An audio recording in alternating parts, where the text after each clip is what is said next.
For 3 or 4 more days, we were involved in occupations of more or less the same kind. The snow was melting everywhere, and the cold was lessening as rapidly as it had increased, which seemed to be the way of Russian seasons. From implacable winter, one was shifted into torrid summer, with no spring in between. The thaw did not improve our military situation, but made it worse. The temperature rose from 5 degrees below zero to 40 degrees above, melting the unimaginable ocean of snow which had accumulated all winter. Enormous pools of water and swampy patches appeared everywhere in the partly melted snow. For the Wehrmacht, which had endured the horrors of 5 winter months, this softening of the temperature fell like a blessing from heaven. With or without orders, we took off our filthy overcoats and began a general clean-up. Men plunged naked into the icy waters of these temporary ponds for the sake of a wash. No gunfire disturbed the tranquil air, which was sometimes even sunny. The war itself, whose indefinable presence we still felt, seemed to have grown less savage. I had made the acquaintance of a sympathetic fellow, a non-com in the engineers, whose section was temporarily billeted in the hut opposite ours. He came from Kehl, right across the Rhine from Strasbourg, and knew France better than his own country. He spoke perfect French. My conversations with him, which were always in French, were like rest periods after the painstaking gibberish I was forced into with my other companions. Hals often joined us to improve his French in the same way I tried to improve my German. Ernst Neubach, my new friend, seemed to be a born engineer. He had no equal in his ability to knock a few old boards into a shelter as weatherproof as one a fully equipped mason might build. He made a shower from the gas tank of a large tractor, and it functioned miraculously, with a lamp heater continuously warming its 40 gallons of water. The first men to use this shower unfortunately received a tepid downpour of water flavoured with gasoline. Although we rinsed the tank repeatedly, the water remained tainted for a long time. In the evenings, waiting to use the shower, there was always a crowd of shouting, pushing men, which often included our superiors. Priority was awarded to whoever produced the largest number of cigarettes or a portion of the bread ration. Our Feldwebel, Laus, once paid 300 cigarettes. The showers always began after the 5 o'clock meal and continued late into the night in an atmosphere of rowdy horseplay. Those who got through the showers first often found themselves tossed onto their backsides in the liquid mud, which flooded the outskirts of the camp. Here we had no curfew or other barracks regulations. Once all the day's work was done, we were free to joke and drink for the whole night if we wanted to. We spent about a week in this way, with quiet, uneventful days. Each fatigue party obliged us to flounder through a sea of increasingly sticky mud. We made 3 trips back to the front. Each time it was unbelievably quiet. On horseback or in carts, we took supplies to our troops, whose laundry was spread out to dry on all the parapets. Across the Don, the Russians appeared to be similarly engaged. We spoke to a bearded soldier and asked him if everything was going well. He laughed. "The war must be over. Hitler and Stalin have made it up. I've never seen it so calm for so long. The Popovs do nothing but drink all day and sing all night. They have terrific nerve, too, walking around in the open air, right under our guns. Work saw 3 of them going to get water from the river, just like that. Didn't you, Work?" He turned to a sly-faced soldier who was washing his feet in a puddle. "Yes," Work said. "We just couldn't shoot them. For once, let's all stick our noses out without getting a bullet between the eyes." A feeling of joy and hope had begun to take hold. Could the war be over? "It really might be," Hals said. "The fellows on the front are always the last to be told anything like that. If it's true, we'll know in a few days. You'll see, Sager. Maybe we'll all be going home soon. We'll have a terrific celebration. It's almost too good to be true." "Don't count your chickens before they're hatched," said one of the older men from the rollbarn. His realism damped us down a little. As usual, we set off down the track more accurately, canal of liquid mud which led to our camp. We stopped a moment to talk to Ernst, whose section was trying to restore the track to a usable condition. "If it goes on this way," he said, "we'll have to take to boats. 2 trucks came through here, and the stones we broke our backs shoving into the mud completely disappeared. It must be nice down in the trenches." "They're in a mess," Hal said. And their morale is really terrible too. I wouldn't be at all surprised if they broke up their guns for kindling. Our fellows and the pop-offs are having a real spree down there. Well, let them make the most of it, Ernst said. There's something funny going on. That radio truck over there is taking messages non-stop, and messengers all the time too. The last one had to leave his scooter and wade in here to bring the commandant his message. Maybe it was congratulations for your showers, said Hals. That would be fine by me, but I doubt it. When those fellows run around like that, everybody else will too, before you know it. Defeatist! Hals shouted as we left. When we got back to the camp, nothing seemed to have changed. We devoured the steaming mess the cook served up and prepared for another evening of larking. Then Laus blew the whistle for assembly. Lord, I thought. Neubach was right. Here we go again. I'm not going to say anything about the way you look, Laus said. Just pack up. We could be moving out of here any time now, got it? Fuck, someone said. It was too good to last. You didn't think you could just sit here and fart, did you? There's a war on. Packing up meant that we had to be ready for inspection, with our uniforms in impeccable order, and all our straps and buckles polished and fastened in the prescribed manner. At least, that is what it had meant at Chemnitz and Bialystok. Here, of course, that kind of discipline was somewhat relaxed, but it all still depended on the humour of the inspecting officer, who could quibble at anything from the inside of a gun barrel to the state of our toes, and impose heavy details or endless guard duty. I could still remember only too well the 4 hours of punishment handed out to me a few days after I had arrived at Chemnitz. The lieutenant had drawn a circle on the cement of the courtyard, which was fully exposed to the sun. Then I had to put on the punishment pack, a knapsack filled with sand, which weighed nearly 80 pounds. I weighed 130. After 2 hours, my helmet was burning hot from the sun, and by the end I needed all my willpower to keep my knees from buckling. I had nearly fainted several times. That is how I learned that a good soldier does not cross the barracks yard with his hands in his pockets. So we rushed to get our gear in order and frantically polished our sodden leather boots. And before we've walked 10 yards, all this will be for nothing. It took us a good hour to make our kit more or less respectable. Then we had another 24 before our country holiday on the Don was transformed into a nightmare. The day after our sprucing up, I was put on guard duty and given the period from midnight until 2:30 a.m. I had summoned up all my patience and was standing on the platform of empty munitions cases, which had been put there so the sentry wouldn't sink into the mud. Beside the platform, a foxhole half filled with water was ready to receive the guard responsible for the stocks of gasoline, in this case, myself. The night was mild. A rainy wind blew fat white clouds rapidly across the sky, occasionally revealing a large white moon. To my right, the outlines of our vehicles and the camp buildings stood out sharply. Ahead of me, the enormous dark hilly horizon melted into the sky. As the crow flies, the Don lay about 5 miles from our first line of German reserves. Between us and the river, some thousands of men were sleeping in conditions of almost unimaginable squalor. The sound of engines came to us on the wind. Both sides used the dark for moving supplies and troops. 2 of the sentries patrolling our perimeter came by, and we exchanged the usual formalities. One of the men told a joke. I was about to reply when the whole horizon, from north to south, was suddenly lit by a series of brilliant flashes. Then there was a second series of flickering intensity, and I thought I felt the earth shake, as the air filled with a sound like thunder. "Lord, it's an attack!" shouted one of the men on patrol. "I think it's them." We could already hear whistles in the camp and voices shouting orders through the still distant noise of explosions. Groups of men went by on the run. Artillerymen who had been asleep were running to their guns on the edge of the abandoned airfield. As no one had told me to leave my post, I stayed where I was, wondering what would be asked of my comrades. A supply expedition through such a heavy bombardment would be an operation of an entirely different kind from the ones we had recently grown used to. The bursts of distant fire continued, mixed with the sound of our guns.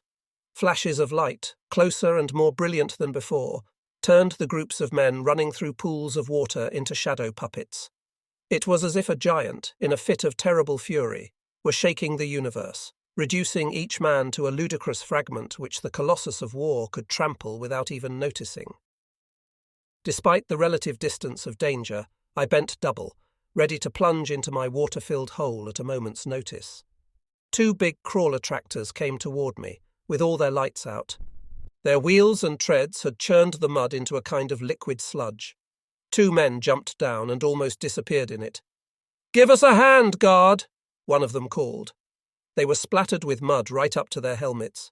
The bombardment continued to inflame the earth and sky as we loaded some drums of gasoline onto their machine. "There's always something to fart in your face," one of them said to me. "Good luck," I answered. Further off, the soldiers in my unit were rounding up the nervous, jostling horses, which kept falling in the mud and whinnying frantically. Several times trucks came to collect drums of gasoline, so that by daybreak, when my relief hadn't appeared, I wondered how much there was left for me to guard. The bombardment was almost as strong as ever. I felt exhausted and confused. A group of boys from my company came by, led by a sergeant who waved me over to join them. At that moment precisely, one of the first Soviet long-range shells landed about 100 yards behind us. The explosion shook us, and we all started to run as hard as we could. I didn't ask any questions, but looked in vain for the broad shoulders of Howells.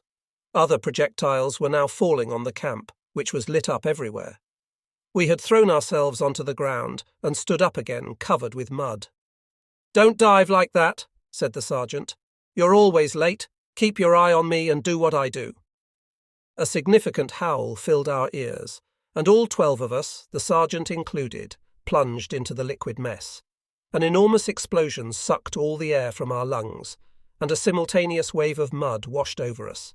We stood up again, soaked with filth, and wearing the pinched smiles of civilians who climb unscathed from a bad wreck.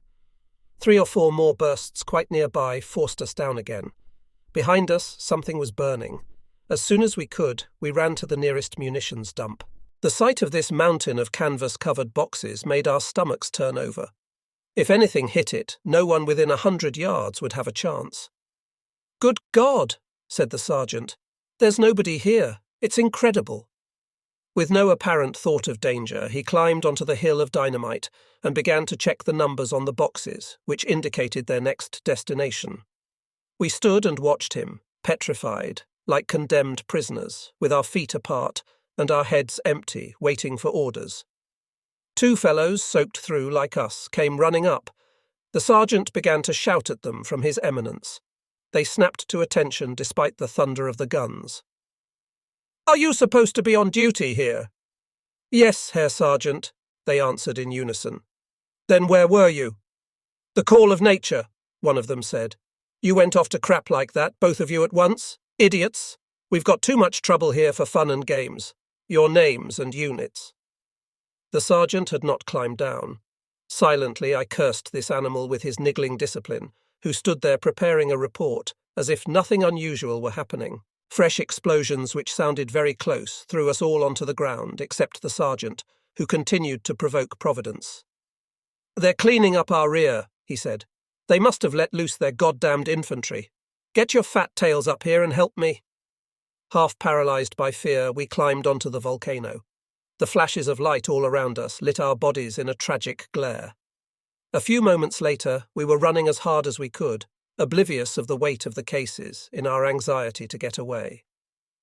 Daylight had now begun to rob the spectacle of some of its brilliance. The flashes of light were scarcely visible, and the horizon was shrouded by a dense cloud of smoke, irregularly punctuated by darker plumes. Toward noon, our artillery began to fire.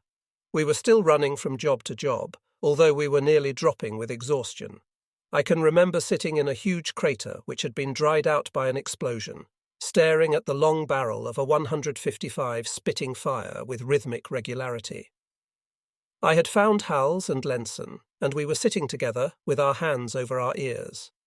Hals was smiling and nodding at each explosion. For 2 days we had practically no sleep. The dance of death continued. We were carrying the growing number of wounded to shelters half filled with water, and laying them on hastily improvised stretchers made of branches. The orderlies administered first aid. Soon these rough infirmaries, filled with the groans of the wounded, were overflowing, and we had to put fresh casualties outside on the mud. The surgeons operated on the dying men then and there. I saw horrifying things at these collection points, vaguely human trunks which seemed to be made of blood and mud. On the morning of the third day, the battle intensified. We were all grey with fatigue. The shelling went on until dusk, and then, inside of an hour, stopped. Clouds of smoke were rising all along the battered front. We felt as if we could smell the presence of death. And by this I don't mean the process of decomposition, but the smell that emanates from death when its proportions have reached a certain magnitude. Anyone who has been on a battlefield will know what I mean. 2 of the 8 huts that made up our camp had been reduced to ashes. The ones that remained standing were overflowing with wounded. Laus, who had a good heart when the chips were down, saw that we were foundering, and allowed us each an hour or 2 of sleep as he could. We dropped to the ground wherever we were, as if felled by sleep. When our time was up and we were shaken awake, we felt as though we'd only been asleep for a few minutes. With exhaustion threatening to overwhelm us again, we returned to the nightmare of carrying agonized, mutilated men, or laying out rows of horribly burned bodies, which we had to search for their identity tags.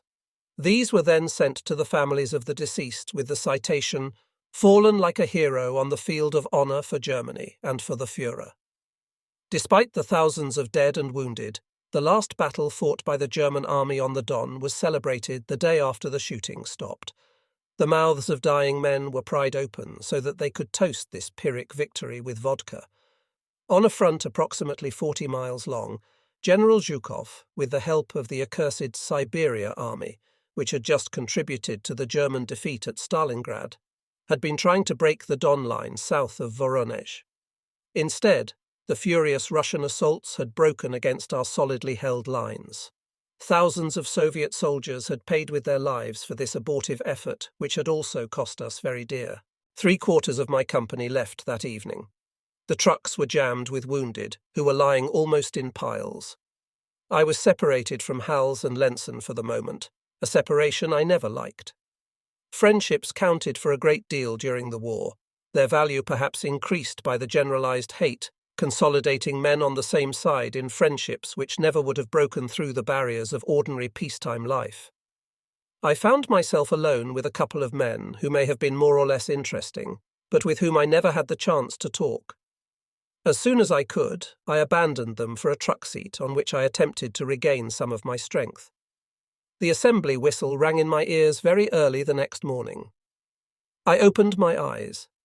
The truck cab had made an excellent bed, more or less the right size, and I felt at last as though I'd had some sleep.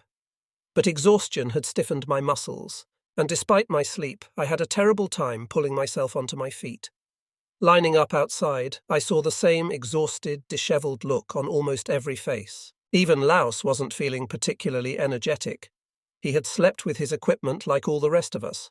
He told us that we were going to leave this area for a point farther west. As a preliminary, we should stand by to help the engineers load up, or destroy what we weren't taking with us. We filed past a big kettle from which we were served a hot liquid that made no pretense to being coffee, and went to join the engineers. We were sent out with donkeys, under orders to range widely, picking up all the ammunition we could find, so that it wouldn't fall into the hands of the enemy. The departure seemed to be general. Long lines of infantry caked with filth were marching away from this sea of mud to the west. At first we thought we were being replaced, but this proved to be untrue. The entire Wehrmacht along the western bank of the Don had been ordered to withdraw. We couldn't grasp the logic of following a heroic 3-day resistance with retreat. Most of us were unaware that the Eastern Front had entirely changed since January. After the fall of Stalingrad, a strong Soviet push had reached the outskirts of Kharkov, recrossed the Donets, and moved on to Rostov, almost cutting the German retreat from the Caucasus. Troops there had been forced to return to the Crimea by way of the Sea of Azov, with heavy losses. Our periodical Ostfront and Panzer Wolfram reported that there had been heavy fighting at Kharkov, Kuban, and even Anapa. We never heard a frank admission of retreat, and as most soldiers had never studied Russian geography, we had very little idea of what was happening. Nevertheless, a glance at any map was enough to inform us that the west bank of the Don was the easternmost German line in Russian territory. Luckily for us, the High Command ordered our retreat before an encirclement from the north and south could cut us off from our bases at Belgorod and Kharkov. The Don was no longer one of our defences. It had been crossed both in the north and in the south. The thought that we might have been trapped, like the defenders of Stalingrad, still makes my blood run cold. For 2 days, the Lancer Asterisk infantry, had been pulling out, either on foot or loaded in trucks. Soon, only a small section of the Panzergruppe was left at the nearly empty camp. The passage of vehicles and men had turned the Luftwaffe field into an extraordinary quagmire. Thousands of trucks, tanks, tractors and men rolled and tramped for 2 days and 2 nights through terrain, running with streams of mud. We were in the middle of this syrup, trying to reorganize the material we had to abandon. The engineers were working with us, preparing to dynamite the ammunition we had heaped against the huts over the carcasses of 8 dismantled trucks. Toward noon, we organized a fireworks display which any municipality might have envied. Carts, sleighs and buildings were all dynamited and burned. 2 heavy howitzers, which the tractors hadn't been able to pull from the mire, were loaded with shells of any caliber. Then we poured any explosive that came to hand into their tubes and shut the breach as best we could. The howitzers were split in 2 by the explosions, scattering showers of lethal shrapnel.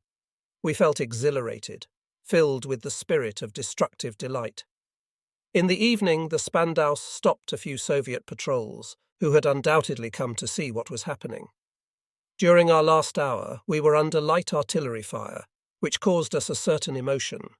Then we left. After the period of light artillery fire, the troops covering the Panzergruppe signalled several enemy penetrations into our former positions. A hasty departure order was given. We were no longer organised to hold off the Russians for any length of time.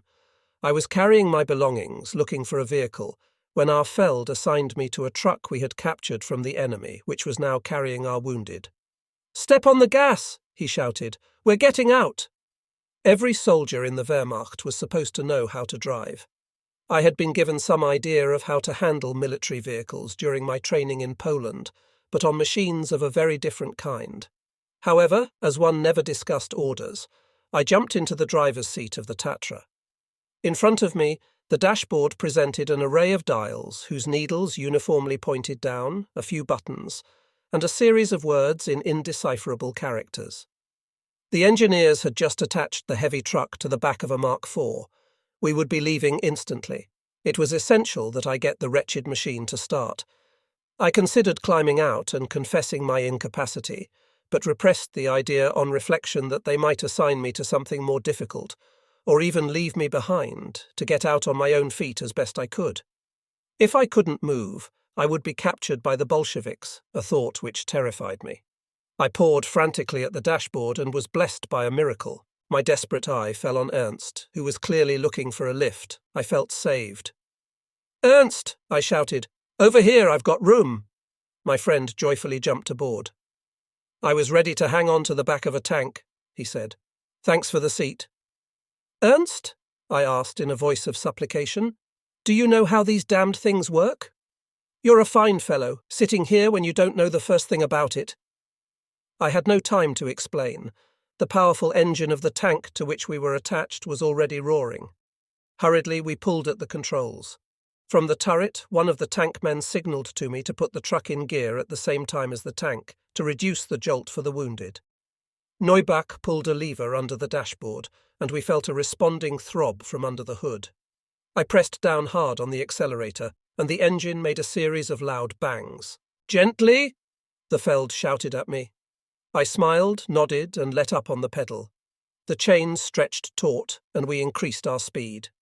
How fast were we going? I had no idea. I knew with certainty only that we were not in reverse. The heavy truck took off with a brusque jolt, producing a chorus of groans and curses behind me. Later on, in France, a pretentious bastard undertook to instruct me on a wretched Renault 4CV, with all the airs of a commander of an ocean liner. I had to sit through a course of ludicrous demonstrations to receive a scrap of pink paper, declaring me competent to drive an automobile. I didn't waste any time explaining that I had driven through Russia on a track which was more like a river than a road, fastened to a huge tank whose jolts were a constant threat to the front of my machine, which I felt certain would be wrenched off. He would never have believed me. By that time I belonged to the victorious Allies, who were all heroes, like every French soldier I met after the war. Only victors have stories to tell. We, the vanquished, were all cowards and weaklings by then, whose memories, fears, and enthusiasms should not be remembered. The first night of retreat was complicated by a fine rain, which required of Ernst and me the agility and balance of acrobats, simply to keep our Tatra in the wake of the Mark IV. Without the tank, we would never have been able to escape from that swamp. The driver stepped on the accelerator in fits of irritation, dragging the Tatra, which threatened to disintegrate. The tank treads churned the ground into a heavy syrup, which the rain thinned into soup. The windshield became completely caked with mud, and Ernst waded through the liquid ground to scrape it away with his hands. The blacked-out headlight had been left with only a narrow strip uncovered. Within a few minutes this strip was sealed by mud, so that we had no light at all. I couldn't even see the back of the tank, although it was no more than 5 yards ahead of us. Our truck, more often than not at an oblique angle to the tank, was constantly being pulled back into line by the tightly stretched chain. Each time this happened, I wondered if we still had our front wheels. Behind us, the wounded had stopped moaning. Maybe they were all dead. What difference did it make? The convoy moved ahead, and daylight dawned on faces haggard with exhaustion. During the night, the convoy had spread out. It no longer seemed to matter whether we were ahead of schedule or behind. The driver of our Panzer suddenly turned off to the right, leaving the track, which had become impassable even for a tank, and drove straight up the scrub-covered bank, crushing the sodden birches under his treads. Our truck, whose wheels by this time were balls of mud, was pulled forward, while its engine rattled helplessly.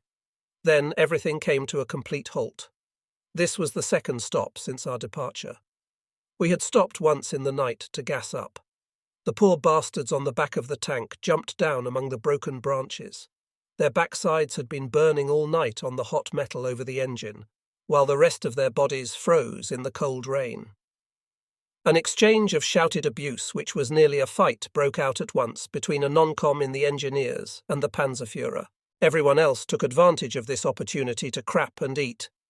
1 hour's rest, shouted the non-com, who had taken on himself the leadership of the group. Make the most of it. Fuck you, shouted the Panzerführer, who had no intention of being pushed around by some half-baked engineer. We'll leave when I've had enough sleep. We have to get to Belgorod this morning, the non-com said in a steely voice. He undoubtedly nourished dreams of being an officer. Then, putting his hand on the Mauser which hung at his side, he added, We'll leave when I give the order. I've got the highest rank here, and you'll obey me. Shoot me if you like, and drive the tank yourself. I haven't slept in 2 days, and you're going to leave me the hell alone. The other flushed crimson, but said nothing. Then he turned to us. You two, instead of standing there asleep on your feet, get into the truck and help the wounded. They have their needs too. That's it, added the tank driver, who was clearly looking for trouble.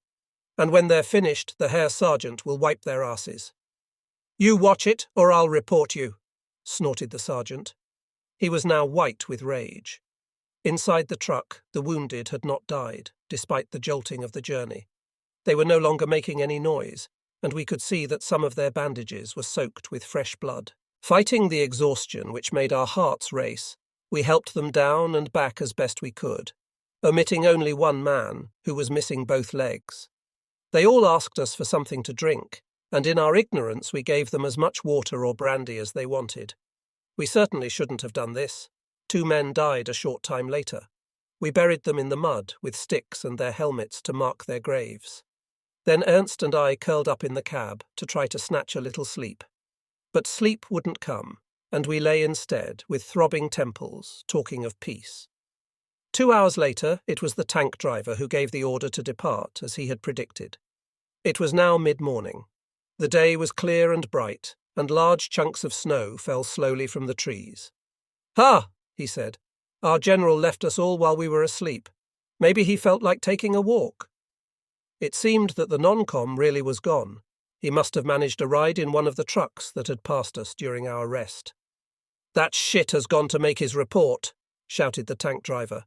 "If I catch up with him, I'll drive right over him, flatten him out like a goddamned Bolshevik." It took us a while to extricate ourselves from the bank we had driven into. However, 2 hours later we arrived at a hamlet whose name I no longer remember, some 5 miles from Belgorod. It was filled with soldiers from every branch of the army. The few streets were perfectly straight and lined with low houses. The way the roofs sat on the walls reminded me of heads with no foreheads, whose hair grows right into the eyebrows. There were swarms of soldiers, and a multitude of rolling equipment covered with mud, pushing through the shouting mob of soldiers, most of whom were looking for their regiments. The road at this point had been roughly resurfaced and was much more negotiable. We unhooked ourselves from the tank and took on 8 or 10 of the engineers who had been riding on its back. Somewhat bewildered by this flood of soldiers, I had stopped the truck and was looking for my company. 2 MPs told me they thought it had gone on toward Kharkov, but as they weren't sure, they sent me to the redirection centre, which had been organised in a trailer and was staffed by 3 officers who were tearing their hair. When I was finally able to catch their attention through the thousands of shouts and gesticulations besieging them, I was harshly reprimanded for straggling. They probably would have sent me to be court-martialed if they'd had time. The disorder was incredible, and the Lancer, half furious, half joking, flooded into the Russian huts. We might as well sleep while we wait for all this to settle down. All they wanted was a dry corner where they could lie down, but there were so many men crammed into each izba that there was almost no room left for the Russians who lived in them. Not knowing what to do with myself, I went to find Ernst, who had gone to look for information. However, he had run into a truck hospital and had returned to the Tatra with an orderly, who was checking over our wounded. "They can go on as they are," he said. "What?" Ernst asked. "But we've already buried 2 of them. At least we should give them fresh dressings." "Don't be stubborn and stupid. If I label them urgent, they'll have to wait their turn lying in the street. You'll get to Belgorod quicker than that and escape the trap that's closing on us." "Is the situation serious?" Ernst asked. "Yes." So Ernst and I found ourselves responsible for 20 wounded men, some of them in critical condition, who had already been waiting several days for essential medical attention. We didn't know what to say when a man grimacing with pain asked us if he would soon be at the hospital. "Let's get going," Ernst said, frowning anxiously. Maybe he's right. If I'd ever thought it would be like this. I had been at the wheel for only a few minutes when Ernst tapped me on the shoulder. "Come on, little one, stop. You'll finish somebody off if it goes on like this. Hand over." "But I'm supposed to drive, Ernst. I'm the one who's in the driver's corps." "Never mind. Let me do it. You'll never get us out of here." It was true. Despite my best efforts, the truck was jolting and sliding from one side of the road to the other. We arrived at the village exit point, where there was an interminable line of vehicles waiting for gas. Thousands of soldiers were walking up and down on either side of the road. An MP ran over to us. "Why aren't you waiting like everybody else?" "We've got to leave right away, Herr Gendarme. We're carrying wounded, and that's what the infirmary told us." "Wounded? Serious cases?" He spoke in the doubting, disbelieving tone of every policeman in the world. "Of course," said Ernst, who certainly wasn't exaggerating. "The policeman had to peer under the canvas anyway. They don't look so bad to me." There was a furious outburst of swearing. From time to time, wounded men availed themselves of their special position to abuse the police. "You son of a bitch," groaned one man, who was missing a piece of his shoulder. "It's shits like you who should be sent to the front. Let us through, or I'll strangle you with the one good hand I have left." The feverish Lancer was sitting up in spite of his pain, which made him frighteningly white. He seemed quite capable of putting this threat into action. The policeman flushed, and his nerve faltered at the sight of these 20 battered wrecks. The position of a big city policeman roaring at some pathetic bourgeois for going through a red light is a far cry from that of an MP behind the lines dealing with a gang of combat veterans who are holding their guts in with their hands, or have just bayoneted the guts out of somebody else. His display of bad temper turned into a set little smile. "Get out of here," he said, with the air of someone who doesn't give a damn. When the wheels of the truck began to turn, he vented the last of his spleen. "Go and die somewhere else." It was hard to get even 8 gallons of gas, and when we managed it, our tank swallowed them in an instant. But we were glad to take what we could and get out. A feeble attempt had been made at surfacing the road, but there were still long stretches of bare ground which had become deep quagmires to be avoided at all costs. We proceeded on the highway, or beside it, as circumstances required. Far to the right, we could see another convoy struggling forward in a line parallel to ours. The men were dressed for battle and seemed to be prepared for an encounter with the Soviets. We were stopped by a new set of police, who combed our papers to see if they could find any mistakes. They checked the truck, verified our ID cards and our destination. But when it came to the destination, they had to give us directions. One of them looked through the directory hanging around his neck and told us, in a voice like a barking dog's, that we had to turn off the road 100 yards ahead and proceed to Kharkov. We followed these instructions with regret, because the new road rapidly deteriorated into a ribbon of mire. At our speed, we would soon have exhausted our supply of gas. We kept passing vehicles abandoned in the mud because of mechanical failure, or because they had run out of gas. A short distance along the new road, we were stopped by a group of about 50 Lanza on foot and in a state of unbelievable filth. They took our truck by storm. There were several wounded men among them. Some of them had ripped off their filthy dressings and were walking with their wounds open to the air. "Make room for us, fellows," they said, hanging on as hard as they could. "You can see that we haven't got any room," Ernst answered. "Let go." But we couldn't get rid of them. They swarmed over the tailgate, trampling on our wounded to try to make them move over. Ernst and I shouted at them, but it didn't do any good. They piled on everywhere. "Take me," whimpered a poor devil scratching at my door with bloody hands. Another waved a pass, which was already almost expired. The arrival of a Steiner, followed by 2 trucks, restored order. An SS captain climbed out of the Steiner. "What's this ant heap? No wonder you've broken down. It's impossible. There must be at least 100 men here." The men scattered immediately, without asking for anything more. Ernst saluted and explained the situation. "Very good," said the captain. "You take 5 more along with your wounded. We'll take another 5, and the rest will have to walk until the convoy comes by. Let's get going." Ernst explained that we would be out of gas in a few minutes. The captain signalled to some soldiers on the Steiner, who gave us 6 gallons. A few minutes later, we were on our way again. We kept passing groups of men wading through the mud who begged us to pick them up, but we didn't stop. Toward noon, with our last drop of gas, we reached a town where a unit was being assembled for the front. I escaped becoming an infantryman before my time by a hair's breadth. We had to wait until the following day before we could use the reserve of 5 gallons of gas, which Ernst was able to draw. We were about to leave, when an unexpected and unpleasant sound struck our ears. In the distance, still quite far away, we heard the booming of big guns. As we thought we were by now far from the front, we were both astonished and alarmed. We didn't know, and I didn't know until much later, that our course had been taking us parallel to the Belgorod-Kharkov line. Nonetheless, after unloading 2 dying men to make room for 3 more wounded, we set off without delay. In the middle of that afternoon, everything went wrong again. Our truck was more or less in the middle of a column of 10. We had just passed an armoured unit whose tanks looked like a giant version of the slimy creatures that emerge on mud flats at low tide. They must have been on their way to meet the enemy, who seemed to be very close. We could hear artillery on our left, despite the loud labouring noises of the trucks. Ernst and Elle exchanged anxious looks. We were stopped by some soldiers who were setting up an anti-tank gun. "Dig in, fellows," shouted an officer as we slowed down.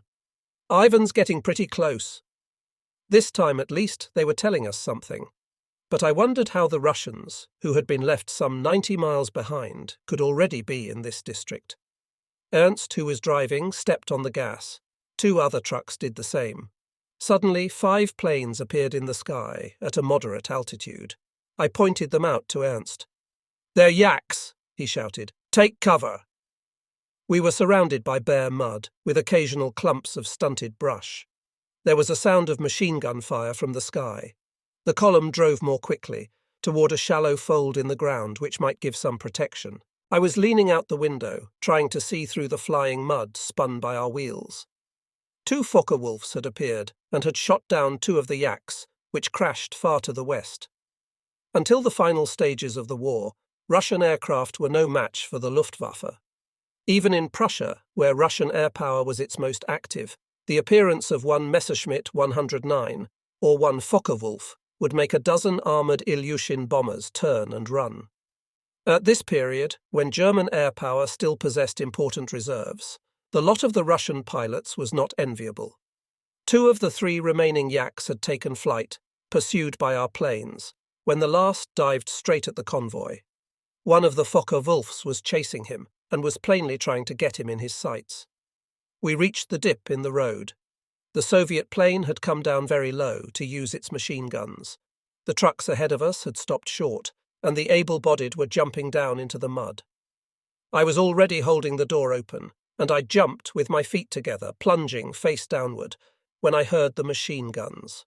With my nose in the mud, my hands on my head, and my eyes instinctively shut, I heard the machine gun and the 2 planes through a hellish intensity of noise. The sound of racing engines was followed by a loud explosion. I looked up to watch the plane with the black crosses on its wings regain altitude.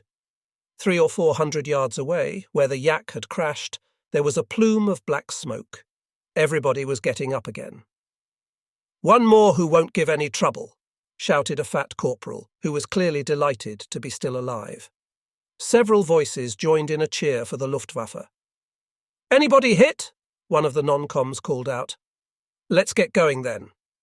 I walked over to the Tatra, trying to brush off the worst of the mud that clung to my uniform. I noticed 2 holes in the door I had opened to get out, which appeared to have swung shut on its own momentum.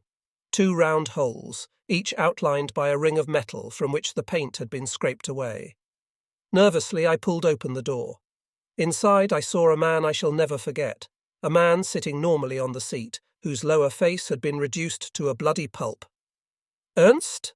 I asked in a choking voice. "Ernst?" I threw myself at him. "Ernst! What? Say something! Ernst!" I looked frantically for some features on that horrible face. "Ernst!" I was nearly crying. Outside, the column was getting ready to leave. The 2 trucks behind me were impatiently blowing their horns. "Hey!" I ran toward the first of the trucks. "Stop! Come with me! I've got a wounded man." I was frantic. The doors of the truck behind me swung open and 2 soldiers stuck out their heads. "Well, young fellow, are you going to move or aren't you?" "Stop!" I shouted louder than ever. "I've got a wounded man." "We have 30, one of the soldiers shouted back. "Get going, the hospital isn't too far from here." Their voices rose over mine, and the noise of their trucks, which had pulled out and were passing me, drowned my cries of desperation. Now I was alone, with a Russian truck loaded with wounded men, and Ernst Neubach, who was dead or dying. "You shits! Wait for me! Don't go without us!" I burst into tears and gave way to a mad impulse. I grabbed my Mauser, which I'd left in the truck. My eyes were swimming and I could barely see. I felt for the trigger and, pointing the gun at the sky, fired all 5 cartridges in the magazine, hoping that to someone in the trucks this would sound like a cry for help. But no one stopped. The trucks continued to roll away from me, sending out a spray of mud on each side. In despair, I returned to the cabin and ripped open my kit to look for a package of dressings. "Ernst," I said, "I'm going to bandage you. Don't cry." I was insane. Ernst wasn't crying. I was. His coat was covered with blood. With the dressings in my hand, I stared at my friend. He must have been hit in the lower jaw. His teeth were mixed with fragments of bone, and through the gore I could see the muscles of his face contracting, moving what was left of his features. In a state of near shock, I tried to put the dressing somewhere on that cavernous wound. When this proved impossible, I pushed a needle into the tube of morphine and jabbed ineffectually through the thick nesses of cloth. Crying like a small boy, I pushed my friend to the other end of the seat, holding him in my arms and soaking in his blood. 2 eyes opened, brilliant with anguish, and looked at me from his ruined face. "Ernst!" I laughed through my tears. "Ernst!" He slowly lifted his hand and put it on my forearm. Half choked with emotion, I started the truck and managed to begin moving without too great a jolt. For a quarter of an hour, I drove through a web of ruts with one eye on my friend. His grip on my arm tightened and eased in proportion to his pain, and his death rattle rose and fell, sometimes louder than the noise of the truck. Choking back my tears, I prayed, without reason or thought, saying anything that came into my head. "Save him. Save Ernst, God. He believed in you. Save him. Show yourself." But God did not answer my appeals. In the cab of a grey Russian truck, somewhere in the vastness of the Russian hinterland, a man and an adolescent were caught in a desperate struggle. The man struggled with death, and the adolescent struggled with despair, which is close to death. And God, who watches everything, did nothing. The breath of the dying man passed with difficulty through that horrible wound, making huge bubbles of blood and saliva. I considered every possibility. I could turn back and look for help, or force the men I was carrying to tend Ernst, at gunpoint if necessary, or even kill Ernst to cut short his sufferings. But I knew very well I couldn't kill him. I had not yet been obliged to fire directly at anyone. My tears had dried, leaving the trace of their passage on my filthy face, to betray my weakness to the world. I was no longer crying, and my feverish eyes stared at the knob on the radiator 2 meters in front of me, which cut hypnotically into the interminable horizon. For long moments, Ernst's hand would tighten on my arm, and each time I was overwhelmed by fresh panic. I couldn't look at that horrifying face. Several German planes passed overhead through the cloudy sky, and in a desperate attempt at telepathy, every fibre in my body appealed to them for help. But maybe they were Russian planes. It didn't matter, I had no time to spare. No time to spare. The expression assumed its full significance, as so many expressions do in wartime. Ernst's hand gripped my arm convulsively. The pressure continued for so long that I slid my foot off the accelerator and stopped, afraid of the worst. I turned and looked at the mutilated face, whose eyes seemed to be fixed on something the living can't see. Those eyes were veiled by a curious film. My heart was pumping so hard that I felt actual physical pain. I refused to believe what I could guess without difficulty. "Ernst!" I shouted. From the back of the truck, my shout was answered by several others. I pushed my companion down on the seat, imploring heaven to let him live. But his body fell heavily against the other side of the cabin. "Death! He was dead! Ernst! Mama! Help me!" In a delirium of terror, I leaned against the truck door and then let myself drop, trembling, onto the running board. I tried to persuade myself that none of this was happening, that it was all a nightmare from which I would wake to see another horizon.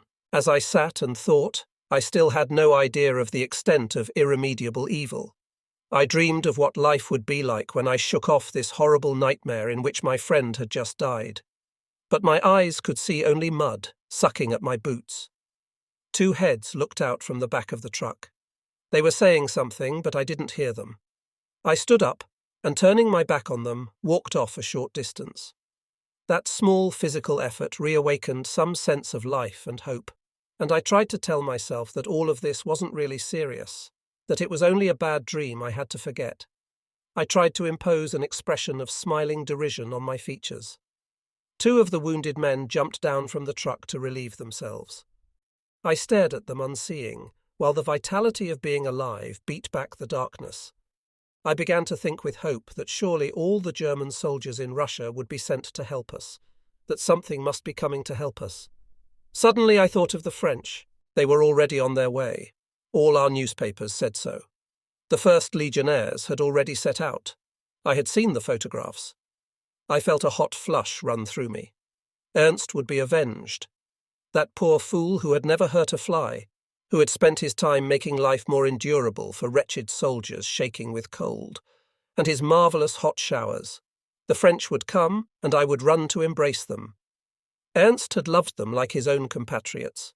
This surge of hope and joy could not be damped by facts I didn't know, like the fact that the French had decided on quite another course. "What's happened?" asked one of the men, whose grey bandage was falling over his eyes. "Are we out of gas?" "No, my friend has just been killed." They looked into the cabin. "Fuck, that's not so bad. At least he didn't have to suffer." I knew that Ernst's agony had lasted for nearly half an hour. "We ought to bury him," one of them said. The three of us lifted out the body, which was already stiffening. I moved like an automaton, and my face was without expression. I saw a small rise of ground which was less trampled than everywhere else, and we took Ernst there. We had no shovels, so we dug the grave with our helmets, rifle butts, and bare hands. I myself collected Ernst's identity tags and papers. The other two were already pushing back the dirt and trampling it down with their boots when I looked my last on that mutilated face. I felt that something had hardened in my spirit forever. Nothing could be worse than this.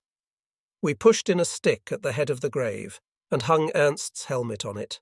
I slit the stick with the point of my bayonet and slid in a piece of paper torn from the notebook Ernst always carried with him, inscribed naively in French, "Ici j'aille enterre mon ami, Ernst Neubach." Then, to forestall another emotional crisis, I turned and ran back to the truck. We started off again. One of the wounded had come to the front and taken Ernst's place, a stupid-looking man who fell asleep almost at once. 10 minutes later, the motor coughed and then died. The jolt woke my sleeping companion. "Something wrong with the engine?" "No," I said in an offhand voice. "We're out of gas." "Shit, so what'll we do?" "We'll walk. On this nice sunny day it should be grand. The strongest will have to help the others." My friend's death had abruptly turned me into a cynic, and I felt almost glad that the others would have to suffer with me. My companion looked me up and down. "You don't mean that? We can't walk. We're all burning up with fever." His stupid assurance made me furious. He was clearly a half-wit who never questioned anything, and had gone to war because he'd been sent. Then a Russian shell had gone off too close, and he'd been pierced, and that is all he felt or knew.